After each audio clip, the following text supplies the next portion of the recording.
உங்களுக்கு எஸ்தரின் சரித்திரம் அவர்களை பற்றி உங்களுக்கு விலைக்கு காட்ட நான் வாஞ்சிக்கிறேன். யாருடைய சரித்திரம்? எஸ்தர். நீங்கள்லாம் பேர் வச்சுருப்பீங்க, ஏமா எஸ்தர் வாங்க அப்படின்னு சொல்லி கூப்பிடுவீங்கல்ல பேர் வச்சு, அப்படி தானே? எஸ்தர் அப்படின்னு பேர் வச்சுருப்பீங்க. அது பைபிளில் ஒரு சரித்திரமாக காணப்படுது. எப்படி காணப்படுது? சரித்திரமாக. எஸ்தர் எழுதின புஸ்தகம் 1ஆம் அதிகாரம் 1வது வசனத்தை எடுத்து வாசிக்கும்படி கேட்டுக்கொள்கிறேன். இந்து தேசம் முதல் எத்தியோப்பியா தேசம் வரைக்கும் உள்ள 127 நாடுகளையும் அரசாண்ட அகாஸ்வேரி நாட்களில் நடந்த ஒரு காரியத்தான் இந்த புஸ்தகத்தில் சொல்லப்படுறது. இந்து தேசம் முதல் எத்தியோப்பியா தேசம் வரையும் உள்ள 127 நாடுகளையும் அரசாண்ட அகாஸ்வேருவின் நாளிலே சம்பவித்ததாவது. இந்து தேசம் இங்கிலீஷ் பைபிளில், ஆங்கில பைபிள் எடுத்து வாசிங்கன்னா இந்தியான்னு போட்டிருக்கோம். எப்படி போட்டிருக்கோம்? இந்தியா. அப்போது நம்முடைய இந்தியா தேசம் முதல் கிட்டத்தட்ட எத்தியோப்பியா தேசம் வரைக்கும் உள்ள 127 தேசங்களை ஆளுகை செய்த ஒரு ராஜா வாழ்க்கையில் நடந்த சம்பவத்தை இந்த பைபிளில் சொல்லி. இதை ஏன் சொல்லணும்? எதுக்காக சொல்லணும்? இது நம்முடைய வாழ்க்கையில் என்ன அர்த்தத்தை அது வெளிப்படுத்தி காட்டுகிறது, அதை நான் உங்களுக்கு சொல்லிக் கொடுக்க வாஞ்சிக்கிறேன். 623வது பக்கம். நிறைய பேருக்கு அந்த பைபிள் பக்கம் தெரியல. 623வது பக்கம், சரியா? அது நீங்கள் ஆங்கில பைபிள், இங்கிலீஷ் பைபிள் எடுத்து வாசித்தீங்கன்னா இந்தியா அப்படின்னு சொல்லி போட்டிருக்கோம், சரியா? அப்போது இந்த 127 தேசங்களை ஒரு ராஜா ஆளுகை செய்து வருகிறார். எத்தனை தேசம்? 127 தேசம் நாடுகளை அவன் ஆளுகை செய்து வருகிறான். அப்படியானால் அவன் எவ்வளோ ஞானம் வேண்டும், எவ்வளோ காரியங்கள் வேண்டும் அவனுக்கு யோசித்து பாருங்க. அப்படி அவன் ஆளுகை செய்து கொண்டு வந்த அந்த நாட்களில் ஒரு சம்பவம் நடத்தப்பட்டது. அப்போ 127 நாடுகளில் நம்முடைய இந்தியாவும் ஒரு நாடாக காணப்படுகிறது, இல்லையா?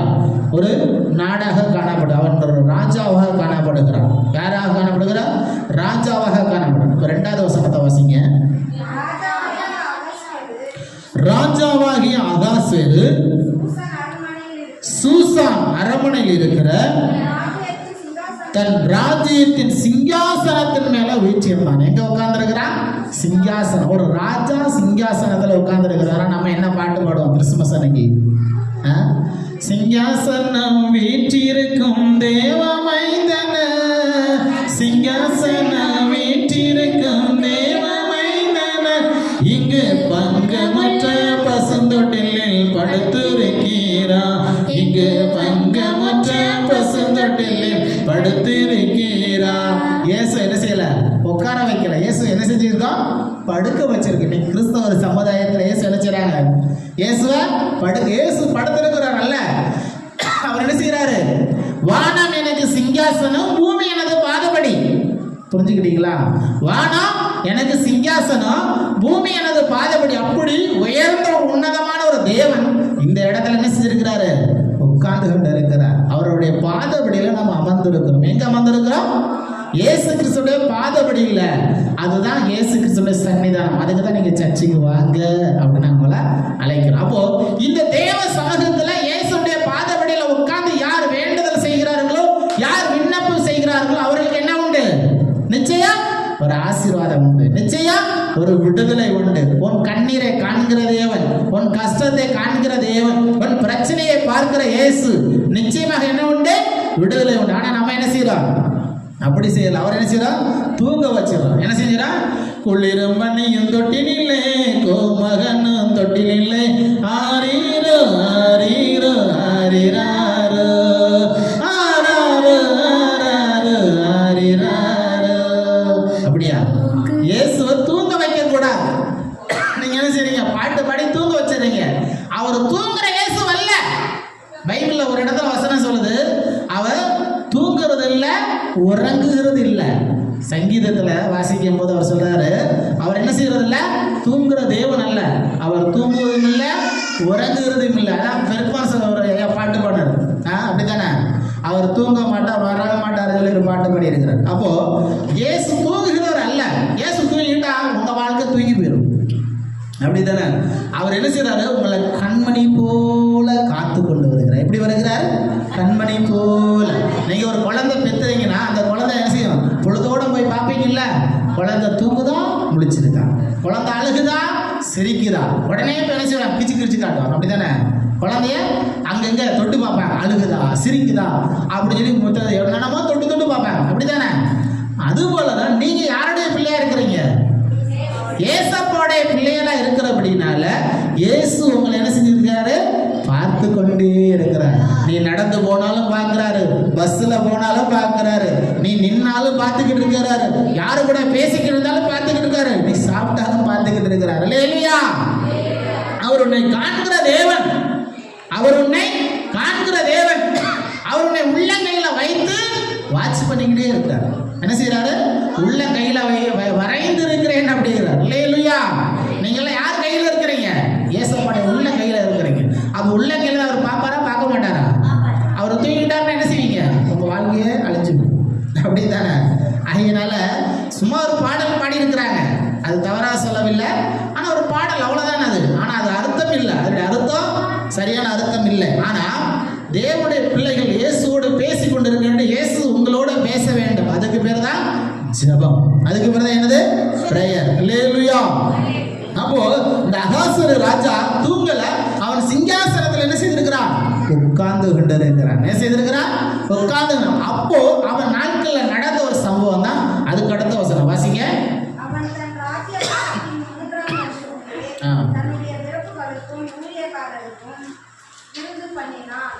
அப்பொழுது மெசியா யூதேயா தேசங்களில் உள்ள மகத்தானவர்களும் நாடுகளின் அதிபதிகளும் பிரபுக்களும் அவன் சமூகத்தில் வந்திருந்தார்கள். அவன் தன் ராஜ்யபாரத்தின் 3ஆம் வருஷத்திலே தன்னுடைய பிரபுக்களுக்கும் ஊழியக்காரருக்கும் என்ன செய்கிறான்?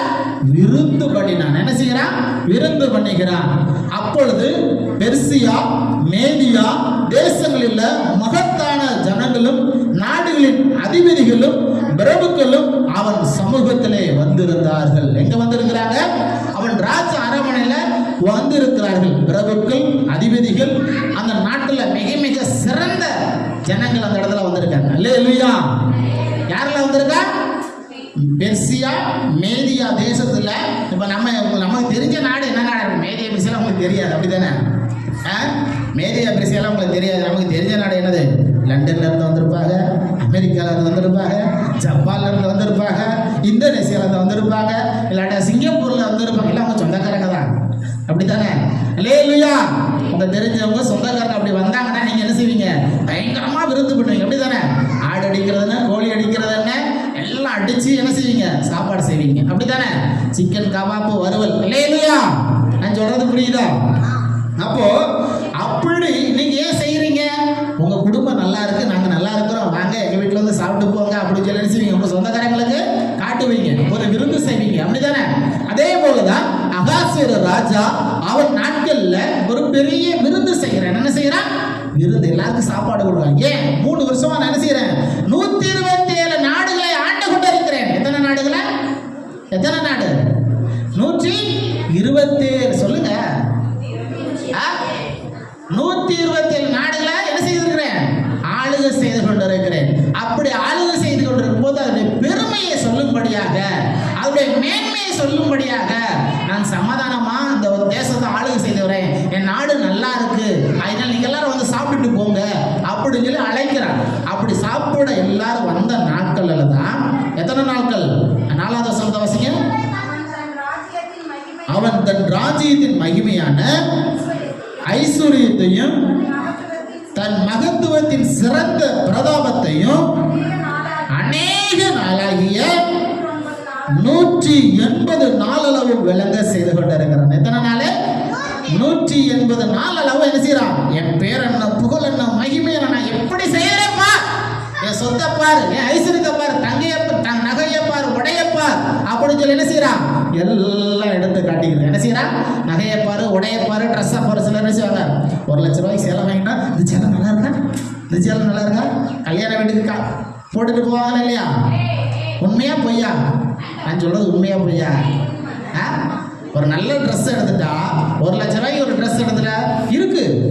ஆரணி பட்டு இருக்கு, பட்டுக்கே எவ்வளவு ரேட்டு? இந்த ஆரணி பட்டை நான் அன்னைக்கு போய் பார்த்துட்டு வந்தேன். அது ஒரு பட்டுக்கு மட்டும் சைடில் பார்டர் இருக்குது, அந்த கடைசியில் பார்டர் இருக்குது. அதுக்கு எவ்வளோ விலை? அந்த சேலை 50,000 வரைக்கும் போகுமா. கையிலே தைக்கிறாங்க, மிஷின் கிடையாது. கையிலே ஒரு ஐயா தச்சுக்கிருக்காரு. அவர்கிட்ட போய் பார்த்துட்டு வந்தேன். நம்ம ஆரணியில் தான் இல்லையா, வேற எங்கேயுமே நம்ம அடையாளத்திலே இருக்கு. நீங்களாம் பார்த்துருக்கீங்களா? பார்த்துருப்பீங்க, சரியா? இல்லையா?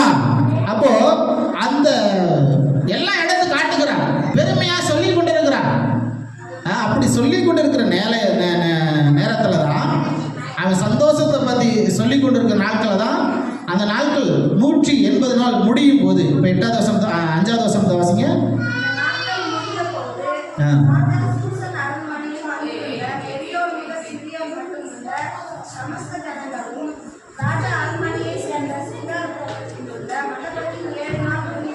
அந்த நாட்கள் முடிந்த போது ராஜா சூசான் அரண்மனையில் வந்திருந்த பெரியோர் முதல் சிறியோர் மட்டுமல்ல ஜனங்களுக்கும் சமஸ்த ஜனங்களுக்கும் ராஜ அரண்மனை சேர்ந்த சிங்கார தோட்டத்தில் உள்ள மண்டபத்தில் 7 நாட்கள் மறுபடியும் விசேஷமான விருந்து செய்கிறான். என்ன செய்கிறான்? விருந்து செய்கிறான். கர்த்தருடைய நாமத்துக்கு மகிமை உண்டாகும். அப்போ அந்த அளவுக்கு என்ன செய்யுது, அவனுக்கு ஆஸ்திகள் பெருகி இருக்கு. சாப்பாடை செழிப்பா கொடுக்குறாங்க, ஜனங்கள் நல்லா சாப்பிடட்டும், நல்லா இருக்கட்டும் அப்படின்னு சொல்லி செய்து கொண்டு இருக்கிறான். கர்த்தருடைய நாமத்துக்கு மகிமை உண்டாகும். 7 நாள் விருந்து பண்ணி கொண்டாங்க. எத்தனை நாள்? 7 நாள். அந்த விருந்தில் என்னெல்லாம் அடிச்சிருப்பாங்க சொல்லுங்க, என்னெல்லாம் செஞ்சிருப்பாங்க, என்னெல்லாம் சாப்பிட்ருப்பாங்க. ஆனால் சாலமோனுடைய காலத்தில் ஒரு நாள் சாப்பாடு செலவு எப்படி தெரியுமா? ஒரு நாள் எடுத்து வாசிங்க. 1 ராஜாக்கள் எழுத புத்தகம் 4ஆம் அதிகாரம் 20வது வசனத்துலேருந்து வாசிக்கும் போது அவன் ஒரு நாள் சாப்பாடு செலவே விசேஷமாக இருக்கு. என்ன சாப்பாடு? ஒரு நாள். எடுத்து வாசிங்க. 1 ராஜாக்கள் எழுதின புத்தகம் 4ஆம் அதிகாரம் 20வது வசனத்திலிருந்து வாசிங்க.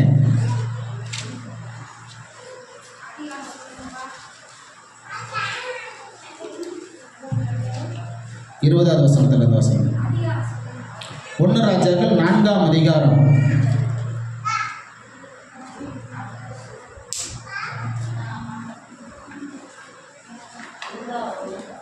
22 வாசிங்க. ஒரு நாள் ஒன்றிற்கு சாலமோனுக்கு செல்லும் சாப்பாடு செலவு 428வது பக்கத்தில் இருக்கு பாருங்க. வாசிங்க யாராவது. நாள் ஒன்றுக்குன்னா ஒரு நாளைக்கு சாலமோனுக்கு செல்லும் சாப்பாடு செலவு. சாலமோனுக்கு மட்டுமல்ல, அவன் அரண்மனையில் இருக்க எல்லாருக்கும். வாசிங்க.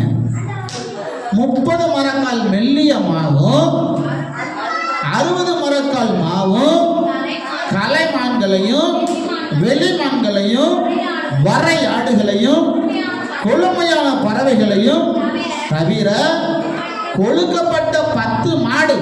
எத்தனை மாடு? 10 மாடு. அந்த நேரத்தில் மாட்டுக்கறியே சாப்பிட்ருக்காங்க, மானை சாப்பிட்ருக்காங்க, பறவைகளை சாப்பிட்ருக்காங்க, மாட்டுக்கறி சாப்பிட்ருக்காங்க. இது எங்க நடந்திருக்கு?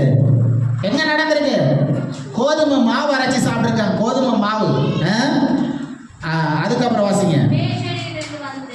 மேய்ச்சலிலிருந்து வந்த 20 மேய்ச்சிட்டு வந்தோட ஃப்ரெஷ்ஷா நல்லா சாப்பிட்டுட்டு வரும்ல, அந்த மாடை அடிச்சு சாப்பிட்ருக்காங்க. 100 ஆடுகளும் நதிக்கு இப்புறத்தில் இருக்கிற திப்சா முதல் கொண்டு ஆசா மட்டும் உள்ள நதிக்கு இப்புறத்தில் உள்ள சகல ராஜாக்களையும் ஆண்டு வந்தான். அவனை சுற்றி எங்கும் சமாதானமா இருந்தது. நீங்க அப்படி இருக்கீங்களா? உங்க வீட்டில் அப்படி இருக்கா? சொல்லுங்க. உங்க வீட்டில் சமாதானமா இருக்க முடியுதா? இப்படி சாப்பிட்டு சமாதானம். மானு கலைமானு வெளிமானு வரையாடு பறவைகள் கொழுக்கப்பட்ட 10 மாடு மேய்ச்சிட்டு வந்த 20 மாடு எல்லாம் சேர்த்து ஒரு நாளைக்கு சாப்பிட்றோம். இப்படி உங்கள் வீட்டில் அடித்து சாப்பிடுங்க. 1 கிலோ கறி வாங்குறதுக்கே நம்ம கஷ்டப்பட்டு இருக்கா. இவருக்கு என்னென்னமோ சொல்லிக்கு இருக்கிறாரு. அப்போ இவன் ஒரு ராஜா. யாரு? சாலமோன் ஒரு ராஜா. அப்போ மான் அடிச்சு சாப்பிட்டா, மாடு அடிச்சு சாப்பிட்டா, பறவைகளை சாப்பிட்டா. பறவைகள் என்னது? அந்த காலத்தில் என்னென்ன பறவைகளை தெரியல. பறவைகள் அடிச்சு சாப்பிட்டா. இதெல்லாம் அவங்க அரண்மனையில் இருக்கிற சாப்பாடு. அப்போ சாலமோன் ராஜா காலத்துல எங்கும் சமாதானமா இருந்துச்சு. என்ன இருந்துச்சு? சமாதானமா இருந்துச்சு. ஆனா இப்ப என்ன செய்ய முடியல? ஒரு குடும்பத்துல சமாதானத்தை பார்க்க முடியல. இதெல்லாம் முன்னாட்கள் இருந்துச்சு. நாட்கள் என்ன செய்வாங்க, எல்லாம் குடும்பமாக போய் ஒரு இடத்துல தங்கியிருந்து ஆடு வெட்டி மாடு வெட்டி கோழி வெட்டி என்ன செஞ்சாங்க, சாப்பிட்டுக்கிட்டு இருந்தாங்க. இப்போ அதிகமாக போகிறது இல்லை. போனால் 1 மணி நேரம் இல்லாட்டா 2 மணி நேரம், அவ்வளோதான். அதோட எழுப்பி ஓடி வந்துடுறாங்க. அதுக்கு மேலே என்ன செய்ய முடியல, அந்த குடும்பத்தில் சமாதானத்தை பார்க்க முடிகிறது இல்லை. ஆனால் சாலமோன் காலத்தில் சமாதானமாக இருந்துச்சு. அதே போலதான் அகாசியா ராஜா காலத்துல எப்படி இருந்தாங்க, சமாதானமா சாப்பிட்டு கொண்டிருந்தாங்க. என்ன செஞ்சுக்கிட்டாங்க, சமாதானமா சாப்பிட்டு கொண்டிருந்தார்கள். அல்லேலூயா, சத்தமா சொல்லுங்க, அல்லேலூயா சொல்லுங்க. அல்லேலூயா சொல்றதுக்கு ஜீவன் இல்லாம இருக்கு, அப்படித்தானே? சரி, அப்போ இதே போலதான் அகாசியர் காலத்திலும் பயங்கரமாக அவங்க என்ன செஞ்சுக்கிட்டு இருந்தாங்க, சாப்பாடு போட்டு சாப்பிட்டு கொண்டிருந்தாங்க. கர்த்தருடைய நாமத்துக்கு மகிமை உண்டாகட்டும்.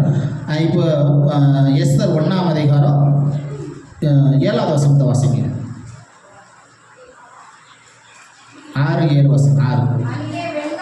அங்கே வெண்கல தூண்கள் மேலுள்ள வெள்ளி வளையங்களில் மெல்லிய நூலும் சிவப்பு நூலுமான கயிறுகளால் தொங்குகிற விதவிதமான சிவப்பு நீலம் வெள்ளை கருப்புமான கற்கள் பதித்திருந்த தலவரிசையின் மேல பொற்செருகியும் வெள்ளிச்செருகியுமான மெத்தைகள் வைக்கப்பட்டிருந்தது. என்ன வைக்கப்பட்டிருந்துச்சு, மெத்தைகள் வைக்கப்பட்டிருந்துச்சு.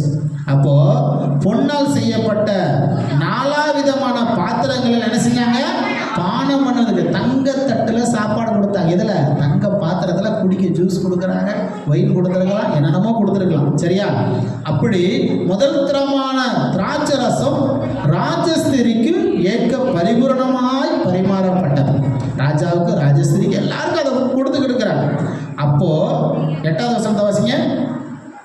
அவருடைய மனதின்படியே செய்யலாம் என்று ராஜா அரண்மனையில் இருக்க பெரிய மனுஷருக்கெல்லாம் கட்டளையிட்டார். பெரிய மனுஷங்க அவங்க இஷ்டத்துக்கு நல்லா சாப்பிட்டு சந்தோஷமா இருங்க அப்படின்னு சொல்லியாச்சு.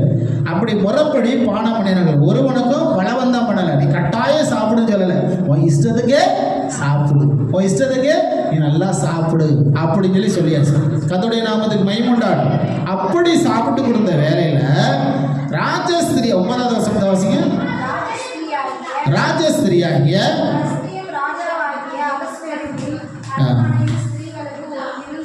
இங்க ராஜாவுடைய மனைவி பேர் என்ன பேரு, வஸ்தி. என்ன பேரு, வஸ்தி.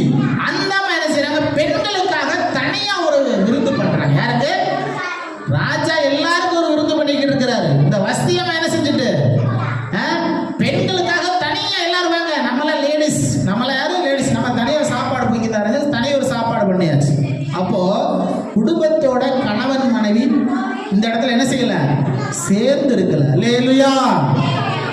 ஒரு குடும்பம் அப்படின்னா கணவன் மனைவி என்ன செய்யணும், 2 பேரும் இணைந்துதான் ஒன்றாக சேர்ந்துதான் ஒரு காரியத்தை செய்ய வேண்டும்.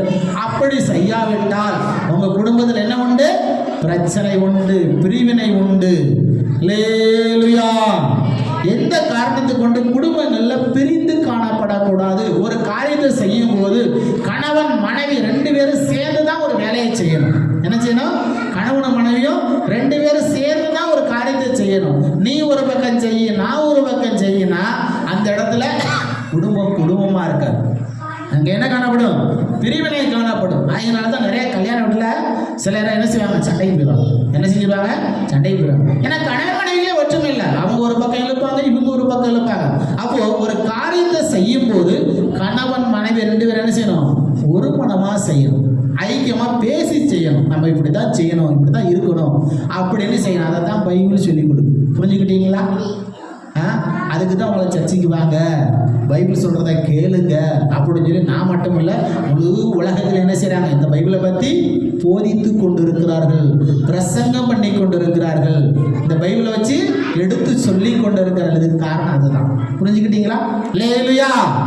நான் சொல்றது புரியுதா? அல்லேலூயா சொல்லுங்க, சத்தமா சொல்லுங்க.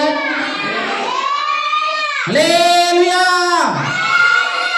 குடும்பத்தில் என்ன வேணும், ஒரு மனம் வேணும். யாராருக்கு ஒரு மனம் வேண்டும், கணவன் மனைவிக்குள்ள ஒரு மனம் வேண்டும். அப்படி ஒரு மனமா இருந்தா தான் அந்த குடும்பம் ஆசீர்வதிக்கப்படும். இப்ப 10வது வசனம் வாசிங்க. 7ஆம் நாளிலே ராஜா திராட்சை ரசத்தினால் களிப்பாய் இருக்கும் போது என்ன செஞ்சாரு, நல்ல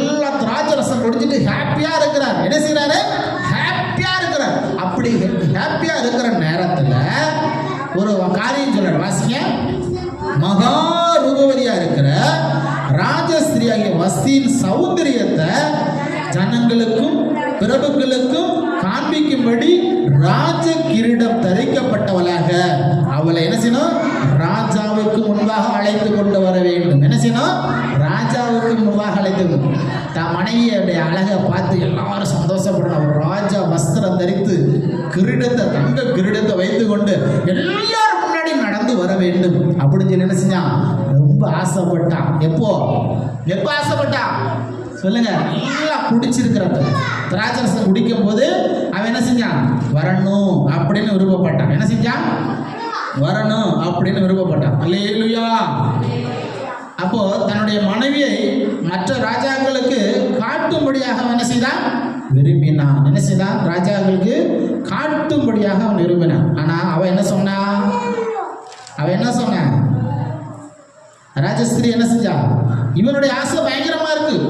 ராஜாவுடைய ஆசை, என் ராஜா மனைவி என்ன செய்வா? நல்ல பட்டு வஸ்திரம் தரிச்சு, நான் வாங்கி கொடுத்த சேலையை கட்டிட்டு, நான் வாங்கி கொடுத்த நகையை போட்டுட்டு வருவா அப்படின்னு சொல்லி யார் ஆசைப்பட்டா? அவர் வீட்டுக்காரர் ஆசைப்பட்டார். அந்த மனைவி என்ன செய்யற? நீ எங்க கூப்பிடுறது? உனக்கு வேற வேலை இல்லை? வான் பின்னாடி நான் வரணுமா? இன்னைக்கு அநேக குடும்பங்கள்ல கணவன் மனைவி சந்தோஷம் இடத்துக்கு போக முடியல, சமாதானமா போக முடியல.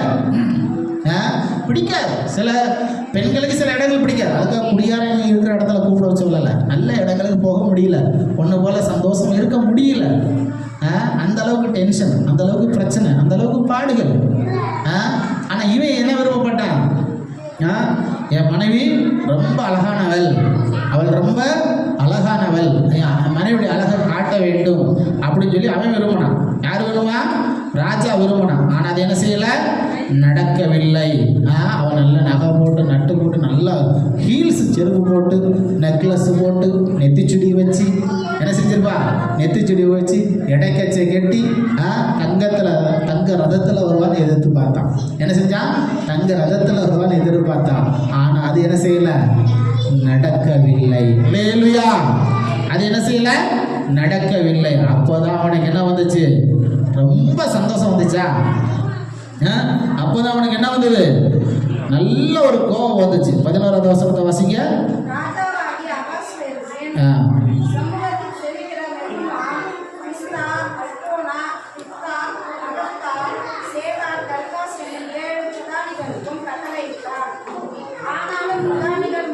பதினேழாவது வசனத்தை வாசிங்க. எஸ்தர் எழுதின புஸ்தகம் 1ஆம் அதிகாரம் 17வது வசனம். ராஜாவாகிய அகாஸ்வேரு ராஜஸ்திரியை வஸ்தியை தமக்கு முன்பாக அழைத்து வர சொன்ன போது அவள் வரவே மாட்டோம். என்ன செய்ய மாட்டோம்? நாங்க வர மாட்டோம், நீ ஏதாவது பண்ணிட்டு போ, எங்களுக்கு தேவையில்லை அப்படின்னு சொல்லி மனைவி என்ன செஞ்சிட்டா? ரிவர்ஸ் வாங்கிட்டான். ஆனா இவனுக்குள்ள ஆசை இருந்துச்சு, நான் இவ்வளோ தேசத்தை ஆளுங்க செய்து வர்றேன், எல்லாருக்கும் சாப்பாடு போடணும், நல்லா ஹாப்பியா இருக்கணும், எல்லாம் நல்லா சாப்பிடுங்க சொல்லிட்டு இருக்கிற வேலையில இவளை கூப்பிட்டு இவதான் என் மனைவி அப்படின்னு சொல்லி ஜனங்களுக்கு கடைசி நாள்ல காட்ட விரும்பின போது அவ என்ன செஞ்சுட்டா? என் போயா, உனக்கு வேற வேலை இல்லை, ஒரு வேலை இல்லைன்னு அடிச்சு துறைச்சிட்டான். அப்போ இன்னைக்கு குடும்பங்கள்ல ஒரு இடத்துக்கு போகும்போது கூட என்ன செய்ய முடியல? உருமணமா போக முடியல. அந்த அளவுக்கு பெண்களுக்கு டென்ஷனும் ஆண்களுக்கு டென்ஷனே தெரியல. அந்த அளவுக்கு சிலருடைய மனப்பக்குவங்கள் மாற்றப்படுகிறது.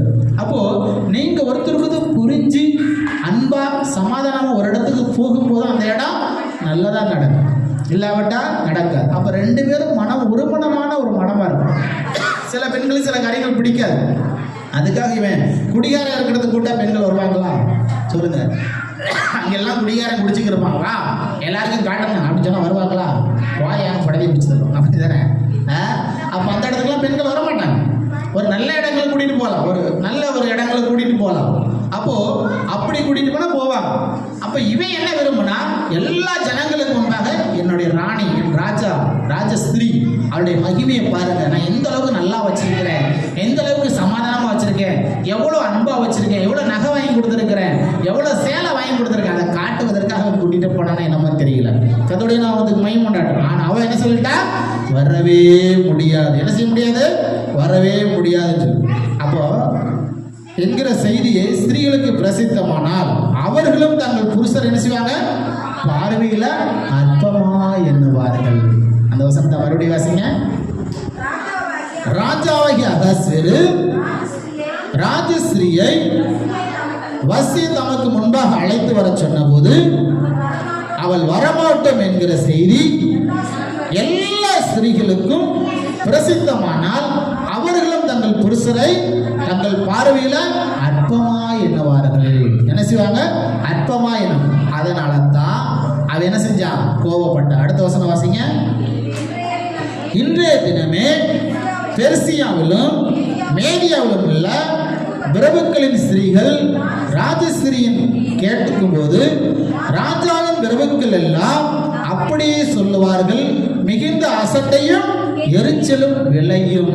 அப்போ கணவன் மனைவிக்கு அன்பு இருக்காது, கீழ்ப்படிதாரு. ஒருவர் என்ன செய்வாங்க, நீ என்ன சொல்றது நான் என்ன கேட்கறது, நீ என்ன சொல்றது நான் என்ன கேட்கறது சொல்லி குடும்பத்துல அசட்டை பண்ணுவாங்கன்னு சொல்லிட்டு தான் அதுக்கடுத்த வசனம் வாசிங்க. ராஜாவுக்கு சம்மதியா இருந்தால் வஸ்தினி ராஜாவாகி அகாசியவருக்கு முன்பாக வரவே கூடாது.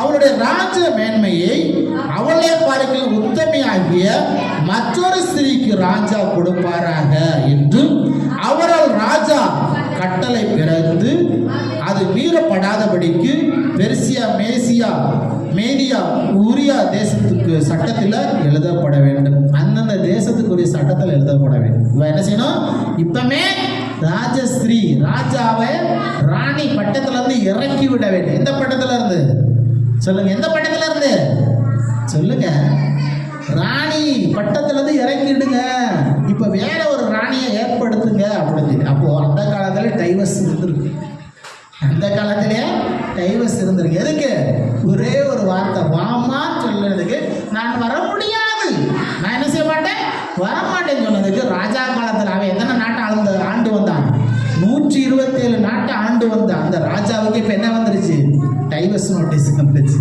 அப்ப அவன் டைவர்ஸ் பண்ண சொல்லிட்டான்.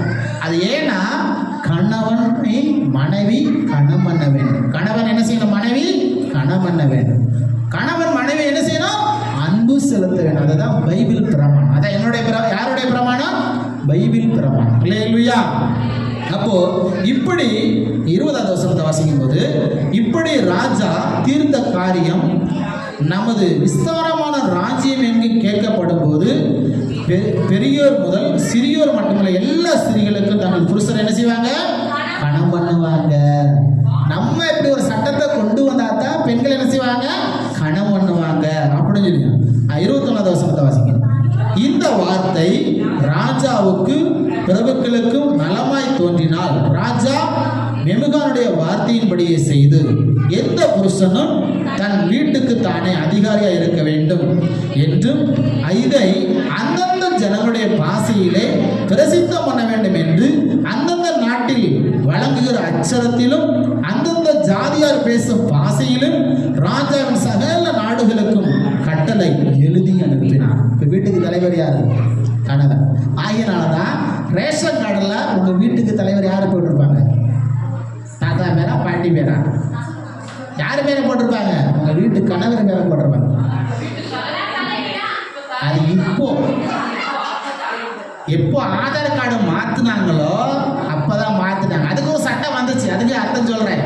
அதுக்கு முன்னாடி வரைக்கும் இது ஆதார் கார்டு வந்ததுக்கு அப்புறம் தான் வீட்டுக்கு தலைவர்னு சொல்லி போட்டாங்க. அதுக்கு முன்னாடி வீட்டுக்கு தலைவர் யாரு, கணவன் தான். அதை தான் பைபிள் சொல்லுது. ஆனா இப்போ சட்டங்கள் என்ன மாறிச்சு அப்படின்னா, ஒரு குழந்தை, அது ஏன் இந்த சட்டம் அது சொல்றேன், ஒரு குழந்தை பிறந்துச்சுன்னா அம்மா இவங்க தான் காட்டணும் இல்லையா, ஆனா அப்பா யாருன்னா காட்ட முடியாது. ஒரிஜினல் அப்பா. இப்போ பாருங்க, இந்த பாஸ்டர் ஆல்பர்ட் ஒரு பாஸ்டர் கேட்டார் ஒரு கேள்வி, நீங்களாம் பார்த்துருப்பீங்க யூடியூப்ல.